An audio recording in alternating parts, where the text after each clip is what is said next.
Telegram ហ្នឹងវាមានមុខងារមួយមុខងារ passkey នេះបងអញ្ចឹងអានេះខ្ញុំឧទាហរណ៍ថានេះអានេះទូរស័ព្ទរបស់យើងហើយយើងយកលេខរបស់គេវាយចូលទូរស័ព្ទរបស់យើងអញ្ចឹងអានេះលេខរបស់គេអញ្ចឹងបើចូល account ហ្នឹងទៅហើយបន្ទាប់មកយកកន្លែង privacy and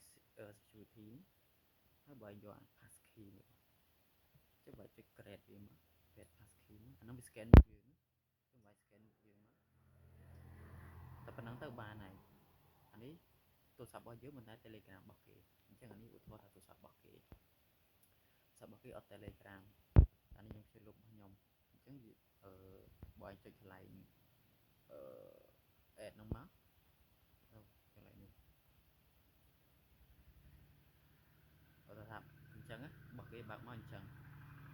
នេះបើចាំមើលកន្លែងនេះបើចាំតិចទៅវា load មកគេដាក់ login using passkey អញ្ចឹងបើយកអាហ្នឹងមកហើយទុកអាហ្នឹងទៅបើឯងយកទូរស័ព្ទរបស់យើងមក scan QR code បើក QR code យើងធម្មតាហ្នឹងមក scan វាពេលវា scan អញ្ចឹងទៅវា load ហើយអញ្ចឹងវាថាការអាហ្នឹងលឿនអញ្ចឹងអានេះបើដាក់ use passkey ហើយ scan មុខយើងមកអញ្ចឹងវាចូលក្នុងនេះមកតាមតិចទៅចូលយកមកហ្នឹងលឿនណាស់ដោយសារនេះខ្ញុំដាក់ password ថាខ្ញុំកំណត់ password account របស់គេអញ្ចឹងបើវាអត់មាន password អត់អីទេដាក់ទៅវា load ចូលមកនេះខ្ញុំកំណត់ចូលមក automatic អាហ្នឹងសម្រាប់ iPhone បាន iPhone ណាបងតែបើAndroid អត់ទាន់មានវិធីសាស្ត្រប៉ុន្តែយើងបង់លុយ Android គឺធម្មតាតែនេះសម្រាប់ដូចឯងសួរខ្ញុំមកវាឲ្យចាំ7ម៉ោង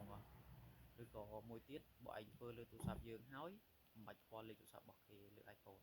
ធ្វើដូចវិធីខ្ញុំហ្នឹងចឹងទៅអញ្ចឹងលឿនមិនបាច់ឲ្យវាផ្ញើ